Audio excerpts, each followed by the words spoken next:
Compartir la palabra del Señor con mis hermanos. Eh, para los que no estuvieron hace 8 días, quisiera hacer un pequeño resumen. Me he propuesto este mes de julio compartir algunas verdades del Evangelio. He titulado esta serie El poder del Evangelio. La semana pasada estuvimos hablando de el Evangelio es de Dios. Ese fue el título de la enseñanza de la semana pasada, basado en los primeros versículos del capítulo 1. Haciendo un pequeño resumen, lo primero que vimos acerca del Evangelio es que su origen es de Dios. El Evangelio que Pablo predicaba, dice en el versículo 1, apartado para el Evangelio de Dios. Entonces, el Evangelio no se trata de filosofías humanas, no se trata de que alguien se inventó humanamente estas verdades, sino que Dios mismo fue quien planeó, quien diseñó y quien llevó a cabo este plan de salvación. Lo segundo que vimos fue su continuidad. El Evangelio no era algo nuevo que Pablo predicaba, sino el Evangelio tenía que ver con promesas que el Señor Jesús, promesas que Dios mismo había hecho desde Abraham en el Antiguo Testamento, y desde el mismo momento en que el hombre pecó en el huerto del Edén, en Génesis 3:15, el Señor hace una promesa de que levantaría un Mesías, un Salvador, alguien que derrotaría la muerte, derrotaría el pecado, derrotaría a Satanás. Y ese cumplimiento de esa promesa se cumple en el Señor Jesucristo. Entonces, la continuidad del Evangelio. Lo tercero es su contenido. En el verso 3 del capítulo 1 de Romanos, dice acerca de su Hijo, de nuestro Señor Jesucristo del linaje de David, según la carne, que fue declarado Hijo de Dios con poder, según el Espíritu de Santidad, por la resurrección de entre los muertos. Entonces, el corazón, el centro del Evangelio es una persona. No son reglas, no son normas, se trata de una relación, de una comunión íntima y personal con el Señor Jesucristo. Lo cuarto que vimos fue su fruto. En el versículo 5 dice, y por quien recibimos la gracia del apostolado para la obediencia a la fe.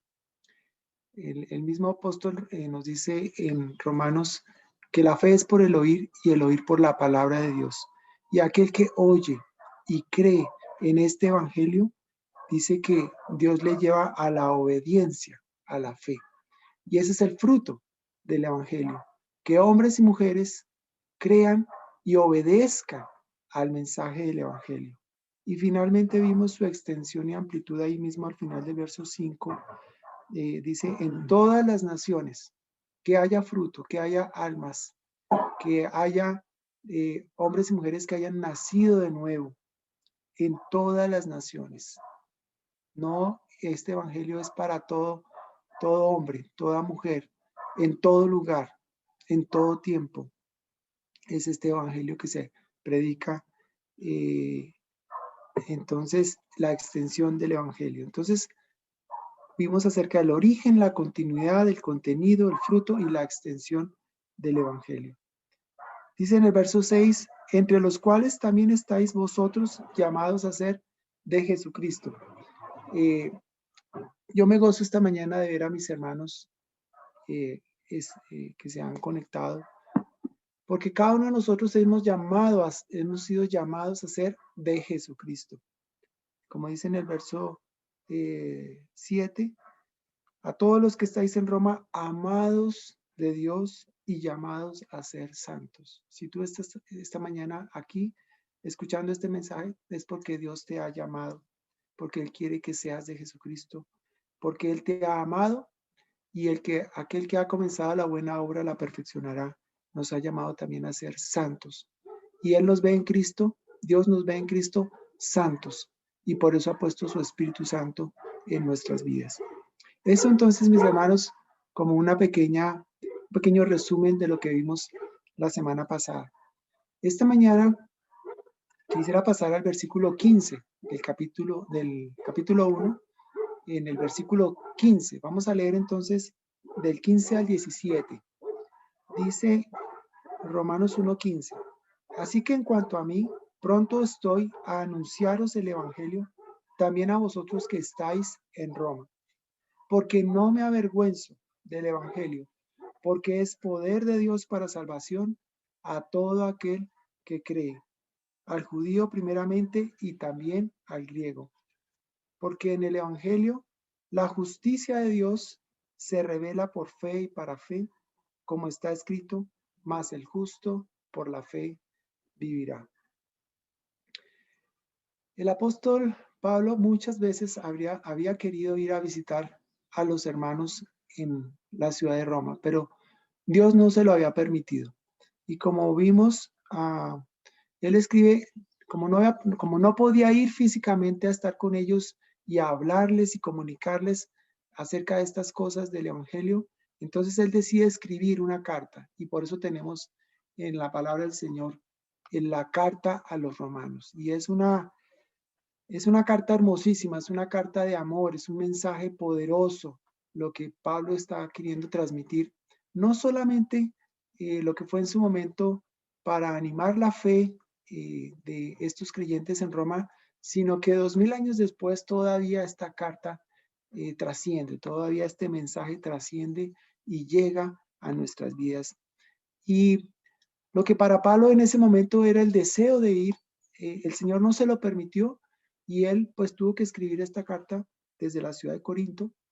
Pero más adelante, al final de los días de Pablo, pues el Señor le va a permitir ir a Pablo y ver y conocer físicamente a estos hermanos. Pero entre tanto, él simplemente oía de la fe de estos hermanos en Corinto, en Roma. Oía del amor, oía de lo que el Señor estaba haciendo en medio de estos creyentes en Roma. Posiblemente se cree que desde el día de Pentecostés, cuando el Señor derramó su Espíritu Santo, judíos que estaban allí en Jerusalén, que vivían en Roma, pues llevaron el mensaje y lo compartieron, y la fe se sembró allí en esta comunidad en Roma. Para ilustrar esto esta mañana, que he titulado el mensaje de hoy, no me avergüenzo del Evangelio. No me avergüenzo del Evangelio. Y esto era lo que Pablo está tratando de decir aquí cuando dice en el verso 15, así que en cuanto a mí, pronto estoy para anunciaros el Evangelio, también a vosotros que estáis en Roma. Y luego entonces en el verso 16 está introduciendo, les está dando la razón de por qué Pablo quería con tanto insistencia, con tanto amor, con tanta premura compartirles el Evangelio. Y entonces dice, porque no me avergüenzo del Evangelio. Y para ilustrar esto de no avergonzarse del Evangelio, me he encontrado con una historia que me ha sorprendido mucho, y voy a tomarlo. Les invito a que vayamos a segunda de Timoteo 1, versículo 16. Segunda de Timoteo 1, 16. Aquí encontramos el mismo Pablo escribiéndole a Timoteo, recuerda de un hermano en la fe que se llama Onesíforo. Y entonces dice allí en 2 de Timoteo 1, 16, tenga el Señor misericordia de la casa de Onesíforo, porque muchas veces me confortó y no se avergonzó de mis cadenas. Aquí aparece nuestra palabra de estudio esta mañana. No se avergonzó de mis cadenas, sino que cuando estuvo en Roma, me buscó solícitamente y me halló. Concédale el Señor que haya misericordia cerca del Señor en aquel día. Y cuánto nos ayudó en Éfeso, tú lo sabes mejor. Pablo está aquí recordando la vida de este hombre, Onesíforo, y dice que no se avergonzó de él, de sus cadenas. Pablo se encontraba preso, años después estaría preso allí mismo en Roma, encadenado, pero dice que fue a Roma, lo buscó solícitamente y lo halló. Y pensando en esto, me encontré con esta historia en el libro de Locos por Jesús. Se los voy a leer, es una pequeña historia que ilustra ¿Cómo fue ese momento? ¿Cómo hubiera pasado esa situación de cómo Onesíforo está buscando a Pablo? Y se los voy a leer en este momento. Dice, el soldado vigilaba al hombre con sospecha desde donde estaba sentado con sus amigos. El hombre se acercó a mirar, un tanto inquieto, pero decidido. Mientras miraba a su alrededor, sus ojos se clavaron en el soldado y se encaminó hacia su mesa. El soldado miró con la esperanza de que el hombre no siguiera avanzando. Perdónenme, señores, comenzó el hombre. Estoy buscando a un amigo. Está en prisión. Me pregunto si pudieran ayudarme a encontrarlo. Saturo, el corpulento guardia a la izquierda del soldado, se puso de pie. Canalla, si está en la prisión, es un criminal. Si eres su amigo, quizás tú lo seas también. Déjanos antes de que te arrestemos y te metamos donde está tu amigo. Saturo estaba intimidado, incluso a los otros soldados. Perdón, Saturo estaba intimidando incluso a los otros soldados, pero el hombre se mantuvo firme. Mi amigo no es un criminal, señor. Y si tiene que arrestarme para llevarme a él, pues que así sea. Estoy preparado para ir. Y si no es un criminal, ¿por qué está en la cárcel? Dijo Saturo mirando con fijeza al hombre. Él es cristiano, replicó el hombre, como yo lo soy. Todos los soldados que estaban en la mesa se pararon, excepto el que vio primero al hombre. ¿Sabes que podemos matarte por esto? Dijo el otro soldado. ¿Cómo te atreves? El soldado que seguía sentado puso su mano en el brazo del otro. No queremos ningún problema, dijo. Dime, ¿cómo se llama tu amigo? Pablo de Tarso. Muchacho, le dijo a un joven que estaba sentado cerca. El joven saltó con atención. Lleva a este hombre a la prisión cerca de las barracas. Luego miró al hombre que estaba detrás. ¿Cuál es tu nombre, señor? Onesíforo. Bien, Onesíforo. Si alguna vez te veo de nuevo, yo mismo te arrestaré. Ahora vete y déjanos. Me encanta pensar cómo hubiera pasado ese momento, cómo Onesíforo, siendo cristiano, significaba que conocía de la fe, conocía del amor, conocía de la gracia, conocía del perdón, conocía de la misericordia de Dios. No se intimidó y llegó al mismo corazón del Imperio Romano, buscando a su amigo Pablo de Tarso, que estaba preso. ¿Y por qué estaba preso? Por predicar el Evangelio, por anunciar a Cristo. Una pequeña reflexión adicional. Uno solo se puede imaginar qué debe haber sido para Onesíforo entrar en Roma, una Roma en los días de los albores de la furia de Nerón contra los cristianos, y comenzar a buscar a un amigo que no solo estaba en prisión por ser cristiano, sino porque entablaba una conversación acerca de Jesús con cada persona que se encontraba. A Pablo lo iban a ejecutar, y Onesíforo sin duda sabía que buscar a Pablo podría significar muy bien que lo ejecutaran junto con él. Aún así, buscó a su hermano para consolarlo en uno de sus más grandes tiempos de necesidad. ¿Qué tipo de amistad es esta que no se avergüenza de las cadenas del otro, sobre todo a riesgo de la tortura y de la muerte? ¿Cuánto entonces podemos amar de verdad a nuestros amigos si ni siquiera estamos dispuestos a arriesgar nuestra reputación, mucho menos nuestra vida, para hablarles de Jesús? Mis hermanos, qué gran lección para nosotros, Onesíforo. No se avergonzó, puso aún a riesgo su propia vida, porque tenía un amigo y porque tenían una fe en común. Ni a Pablo ni a Onesíforo les importaría morir por causa del nombre de Cristo, porque sabían y tenían la certeza segura de que al partir de este mundo estarían en la misma presencia de Dios. Pero mientras que Pablo vivió, Onesíforo corrió el riesgo. Fue y lo buscó y lo halló. Y fue de gran consuelo de gran ayuda para Pablo en sus momentos más difíciles. Y Pablo lo recuerda con mucha emoción. Ahora, mis hermanos, pensemos en el Señor Jesucristo, que no se avergonzó de nosotros. Y quiero que leamos juntos Hebreos capítulo 2. Hebreos capítulo 2. Porque si el Evangelio tiene poder para salvación, es por esto mismo. Porque hay un Dios que envió a su Hijo a este mundo, quien no se avergonzó de humillarse a sí mismo a causa de nuestra terrible condición de pecado, de corrupción, de maldad. Este Dios nos amó y nos sigue amando y sigue amando al mundo entero. Dice Hebreos 2, versículo 11 en adelante.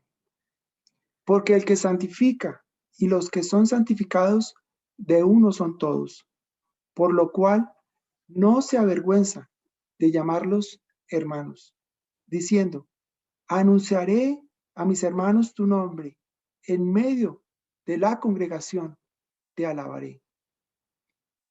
Esta mañana en la cena del Señor recordábamos varios pasajes en Isaías 53, en Lucas 7, varios de los pasajes que nos leía Martín, recordando la obra de Cristo, el amor de Cristo. Y dice aquí que Él no se avergüenza de llamarlos hermanos. Dice, como decía en el Salmo 22, anunciaré a mis hermanos tu nombre. El Evangelio son buenas noticias de salvación, buenas noticias para aquel que no tiene esperanzas, buenas noticias para aquel que está muerto espiritualmente. Y ese era el deseo del Señor Jesús, venir a este mundo, humillarse a sí mismo, dejar su trono, dejar su gloria y humillarse, haciéndose hombre, para anunciar cómo ir al Padre, cómo conocer al Padre, cómo ir a Dios.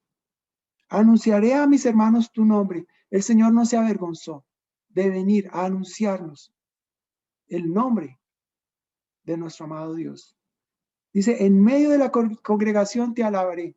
Al anunciarnos su nombre, todo aquel que cree en el Señor Jesucristo será salvo y se convierte en hijo de Dios y va a ser parte de esta congregación de hombres y mujeres, de miles y miles de hombres y mujeres a lo largo de todas las épocas y las generaciones, que un día nos levantaremos delante del trono de la gracia en ese majestuoso día y le adoraremos. Junto con aquel que murió, fue sepultado y resucitó, aquel que es el primogénito de entre los muertos, estaremos allá adorándole, bendiciéndole por siempre. Y dice en el verso 13, y otra vez, yo confiaré en él. Y de nuevo he aquí, yo y los hijos que Dios me dio. Cada uno de nosotros somos ovejas que el Padre le ha dado al Señor Jesucristo. Y Él es nuestro buen pastor. Dice en el verso 14, así que por cuanto los hijos participaron de carne y sangre, Él también participó de lo mismo. Jesús, por eso se hizo hombre. Y era necesario que así fuera, para participar de lo mismo. Pero dice también, para destruir por medio de la muerte al que tenía el imperio de la muerte, esto es, al diablo. Ese es el poder del Evangelio.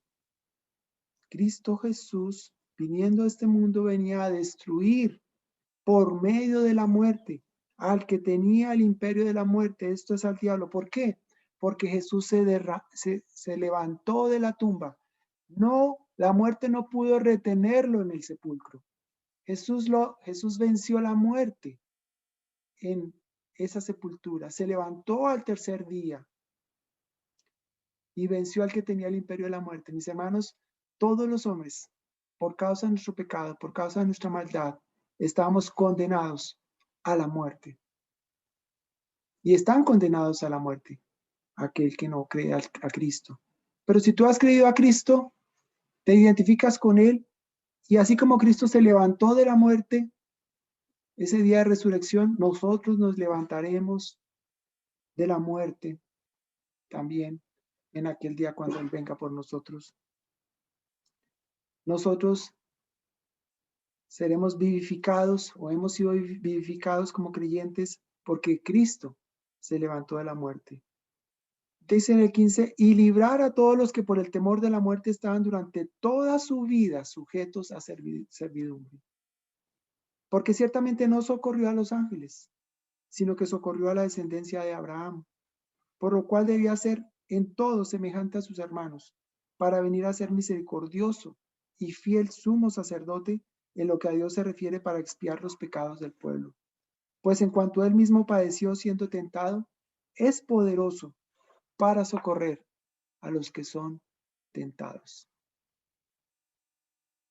Cristo Jesús, el Hijo de Dios, se hizo hombre y fue tentado en todo, según nuestra semejanza, pero sin pecado. Por eso tiene el poder para ayudarnos en medio del pecado, en las luchas que libramos cada día, aún siendo creyentes, porque pecamos, porque tenemos esa naturaleza pecaminosa, pero no somos esclavos del pecado. Cristo Jesús es aquel que tiene el poder para destruir el imperio de la muerte y para santificarnos, para librarnos de esa esclavitud de pecado y darnos las armas del Espíritu para vencer el pecado en nuestras vidas, para no practicar el pecado, para alejarnos del pecado y para vivir vidas que agraden al Señor porque Él vive en nosotros. Mis hermanos, qué gran ejemplo el de Onesíforo y mucho más, qué gran ejemplo el de nuestro Señor Jesucristo, que no se avergonzó de nosotros.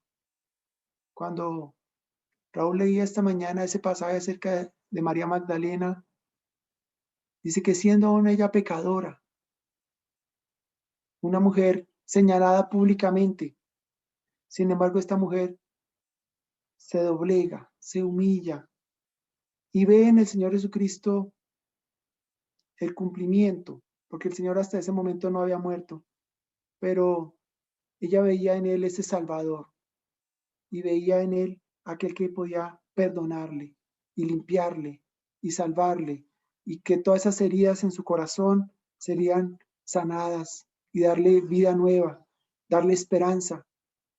Ahí estamos identificados cada uno de nosotros. Qué gran amor el de este Dios, que no se avergonzó de nosotros.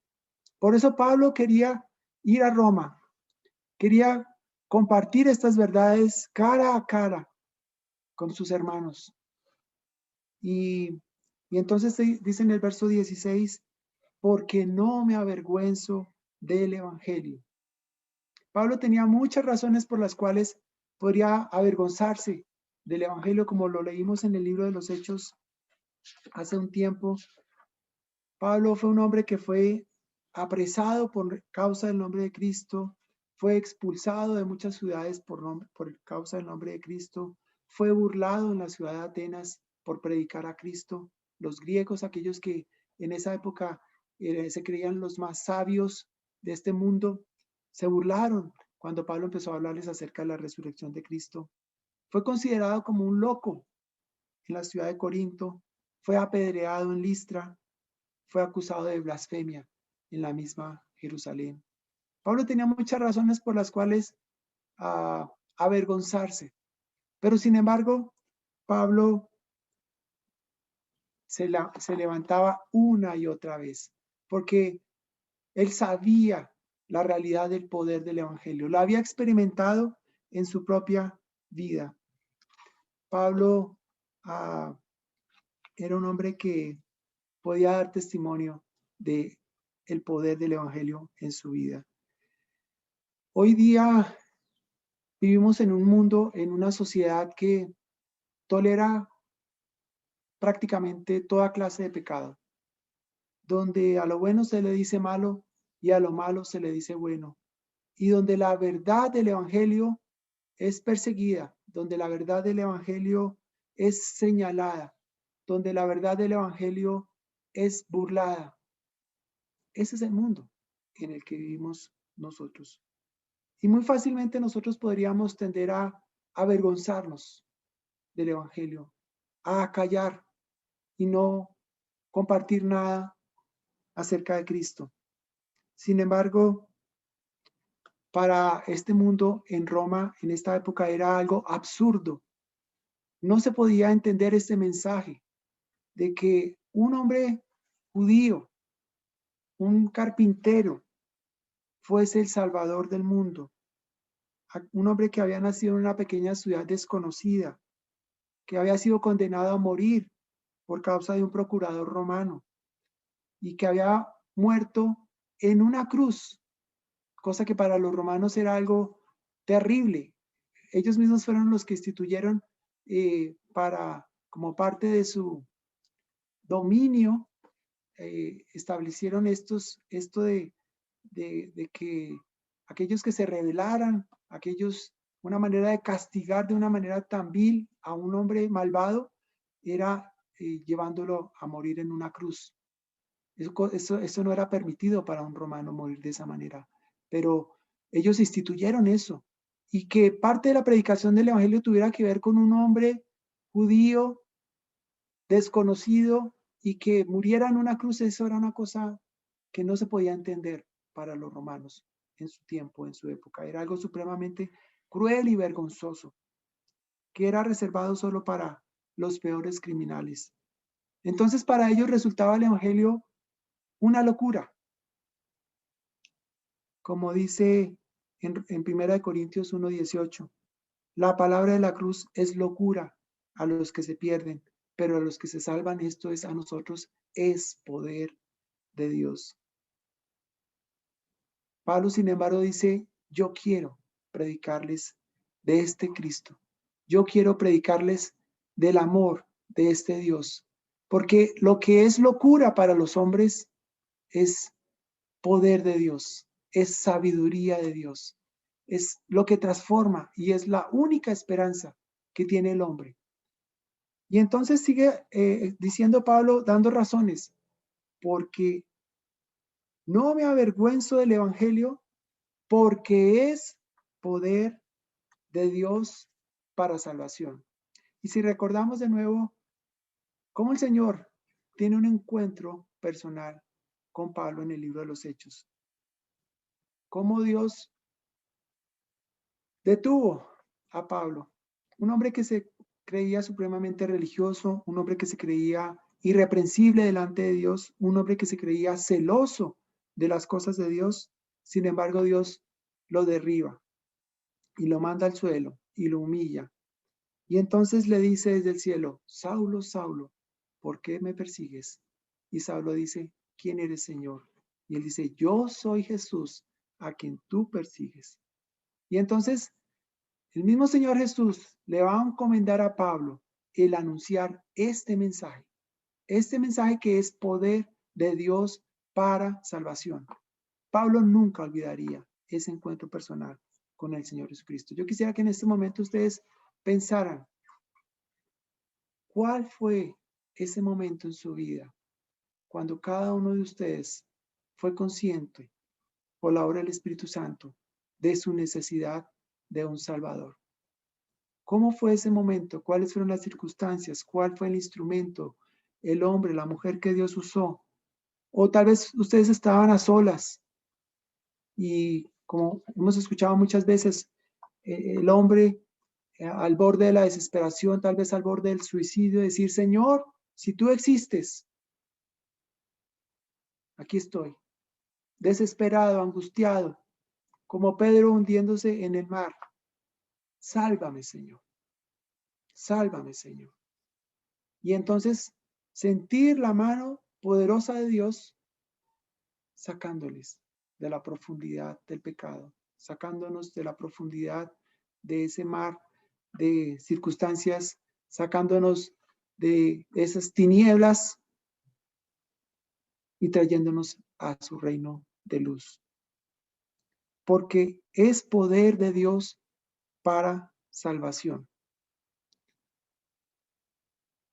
Cada uno de nosotros, si abriéramos el micrófono, creería yo que todos tenemos un testimonio para dar a los hombres de cómo Dios nos transformó, cómo este mensaje, cómo este evangelio ha cambiado nuestras vidas de una manera sorprendente.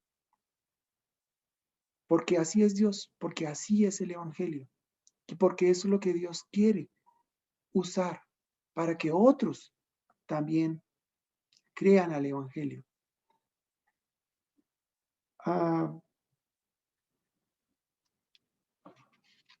Cuando dice allí que es poder de Dios, esa palabra poder viene de una palabra que se traduce que es dunamis, que significa dinamita. De ahí viene la palabra dinamita. Pero este es un poder explosivo, pero no es un poder explosivo para destruir, sino es un poder explosivo para traer vida, para transformar de una manera sorprendente, para dar nueva vida, para resucitar de entre los muertos. Ese es el poder de Dios. Dice, poder de Dios para salvación. Para salvación.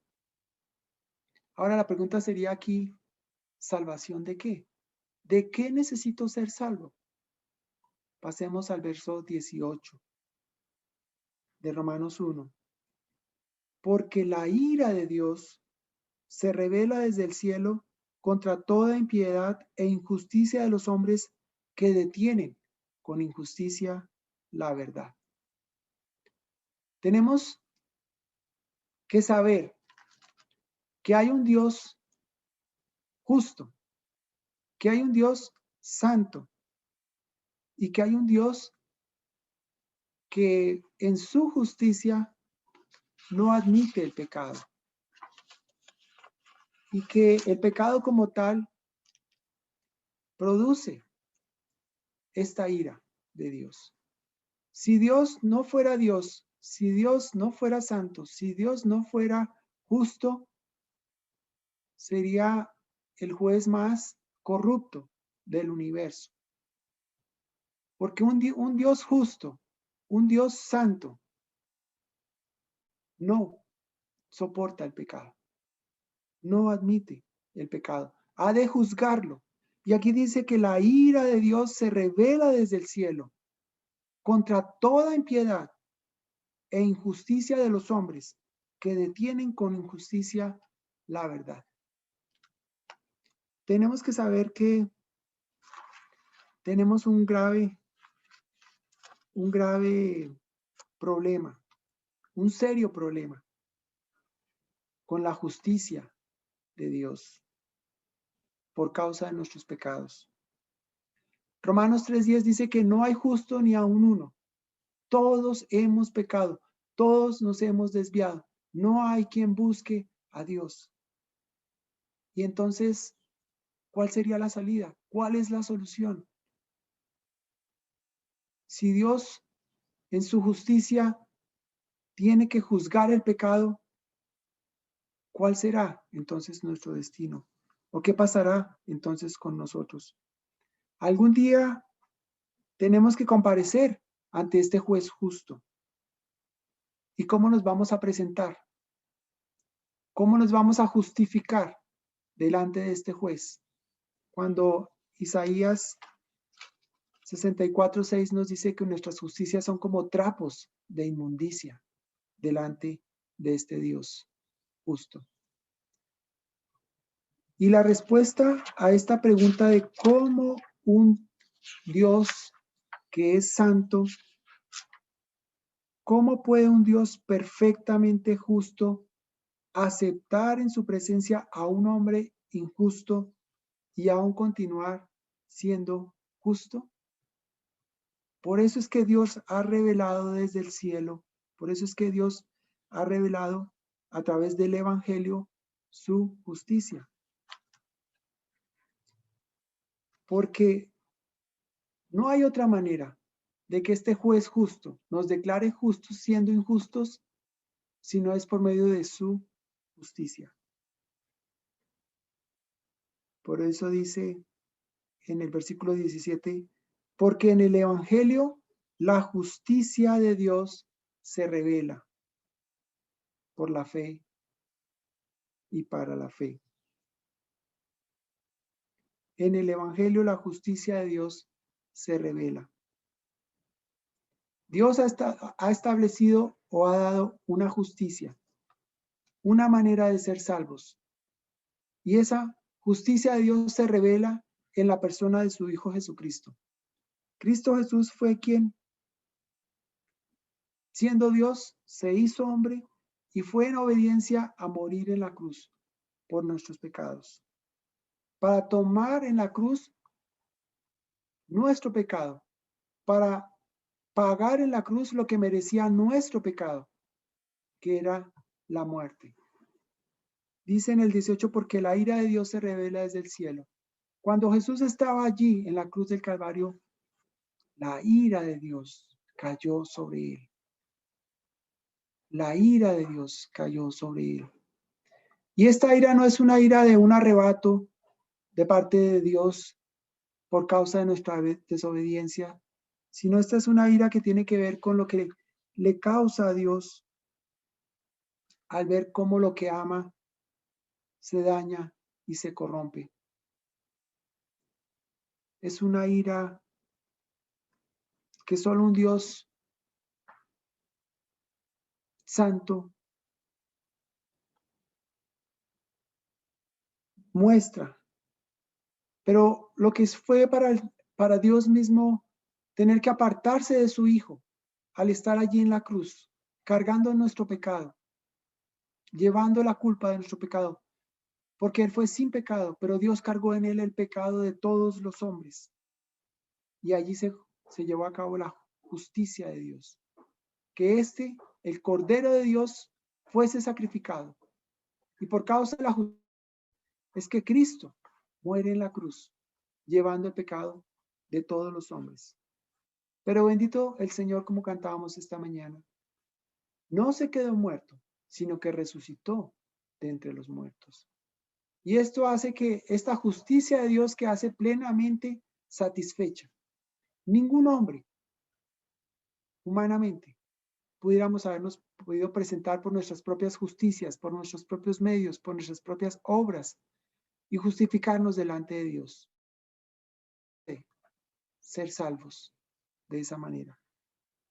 La única manera de ser salvos es creyendo en la obra de Cristo Jesús, quien fue nuestro sustituto, quien tomó nuestro lugar en la cruz. La justicia de Dios se revela por fe y para fe.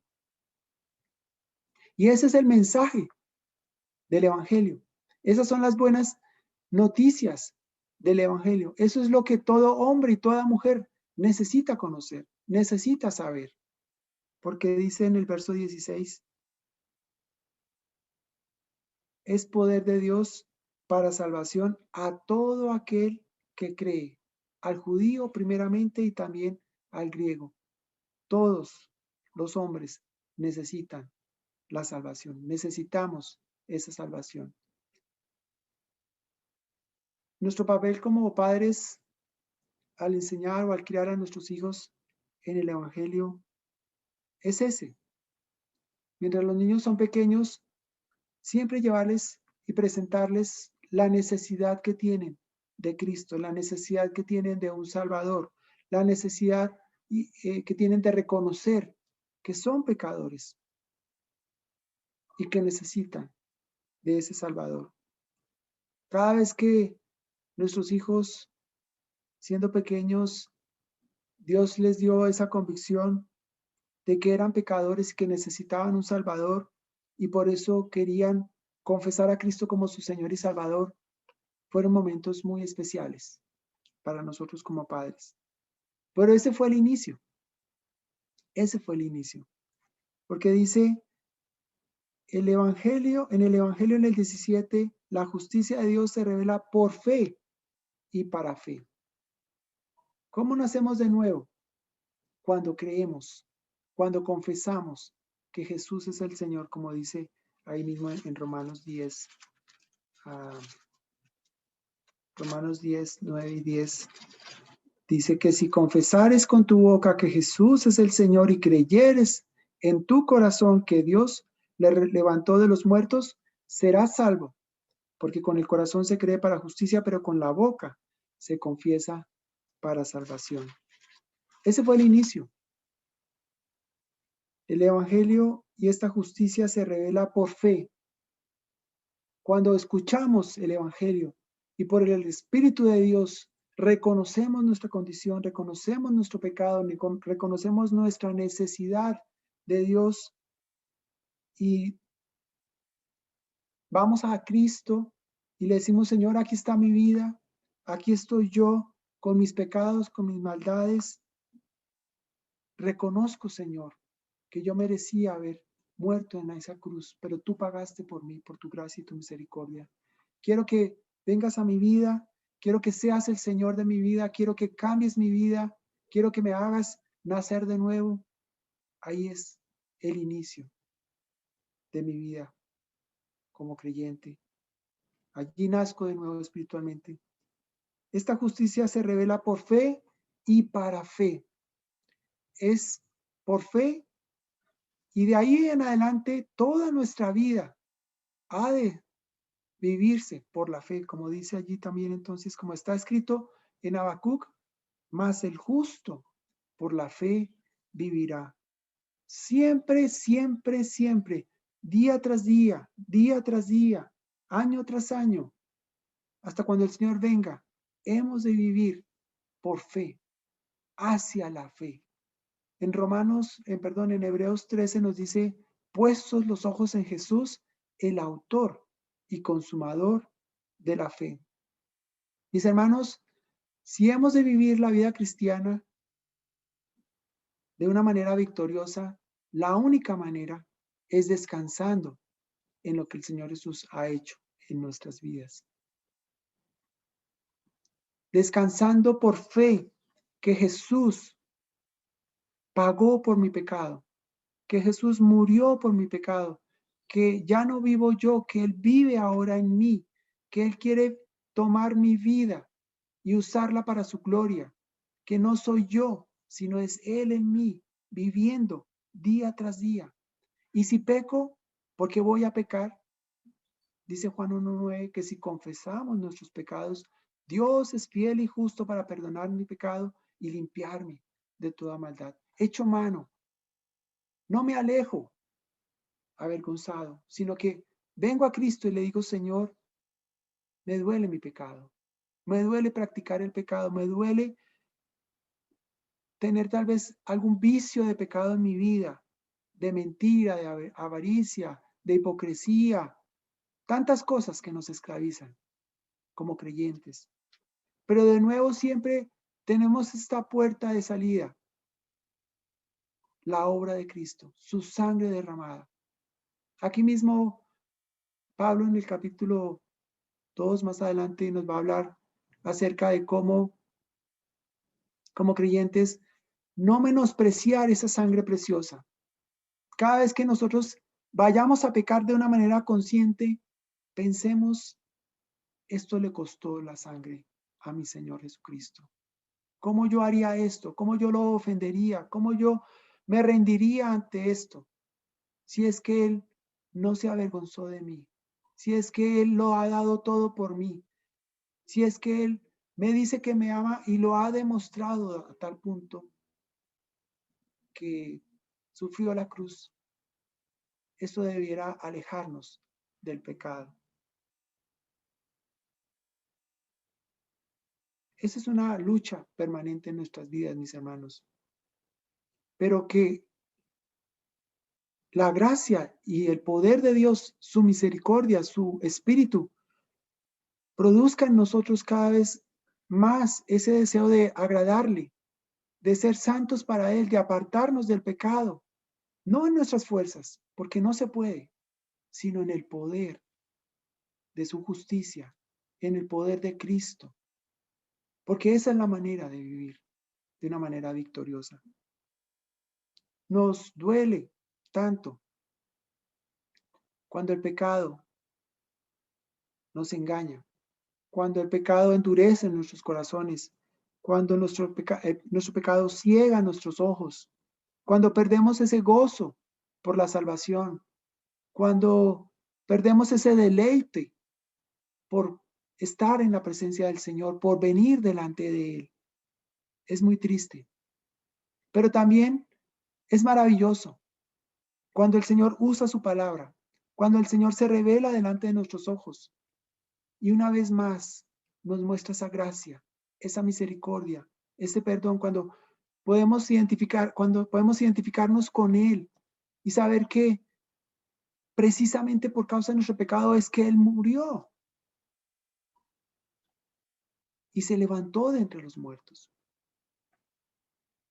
Mis hermanos, que no nos avergoncemos del Evangelio, que nuestras propias vidas puedan ser testimonio vivo a este mundo de lo que el Señor ha hecho en nuestras vidas, de cómo Él ha cambiado, cómo Él ha transformado nuestra manera de vivir, nuestra manera de pensar, cómo Él ha dado nueva vida, nueva esperanza en medio de este mundo tan complejo, tan lleno de maldad, tan corrupto. Pero ¿de dónde nos ha sacado el Señor? Cuánta misericordia, cuánto amor para darnos vida y vida abundante. Dice Pablo para terminar, porque no me avergüenzo del Evangelio, porque es poder de Dios para salvación. Para salvación. Hemos sido librados de la ira de Dios. Y ese es el mensaje del Evangelio. Huye de la ira de Dios. ¿Y cómo se puede huir de la ira de Dios? Pues a través de la justicia de Dios. ¿Y cuál es la justicia de Dios? Cristo Jesús, muerto, sepultado y resucitado al tercer día como garantía, como prueba del poder de Dios para dar vida, para hacer de lo que no es lo que es, hacer de lo más vil y menospreciado algo santo, precioso delante de sus ojos. Un día la amada iglesia del Señor Jesucristo, nosotros seremos presentados delante de Dios. Cristo Jesús nos va a presentar como su amada esposa. ¿Y de dónde nos sacó el Señor? ¿Quiénes éramos nosotros? Idólatras. Éramos prostitutos o prostitutas, humanamente o espiritualmente. Infieles a nuestro amor, del amor de nuestro Dios. Insensibles, ciegos. Pero cuánto amor de este Dios que no le importó, no se avergonzó, dejó su trono y vino a este mundo, nos buscó, nos halló. Y cuánto ayuda, cuánta bendición, cuánta gracia para ahora hacernos su amada iglesia y un día presentarnos delante del trono de su amado Padre y decir, esta es mi amada iglesia, que yo lavé, que yo limpié, que yo salvé con mi sangre preciosa. Aquí está delante del trono. Qué día tan glorioso será ese. Pero mis hermanos, mientras llega ese momento, pensemos,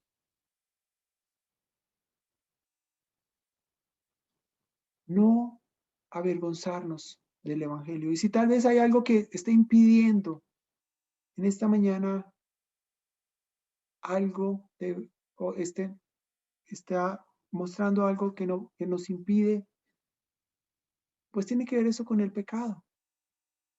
Y una vez más, la invitación es confesemos nuestro pecado al Señor Jesucristo. Y vayamos al trono de la gracia y recibamos esa gracia, recibamos ese perdón, porque Cristo Jesús ya murió, ya pagó una sola vez, una sola ofrenda. Y si hay alguien en esta mañana que no ha creído a Cristo Jesús como su Señor y Salvador, la invitación es esta,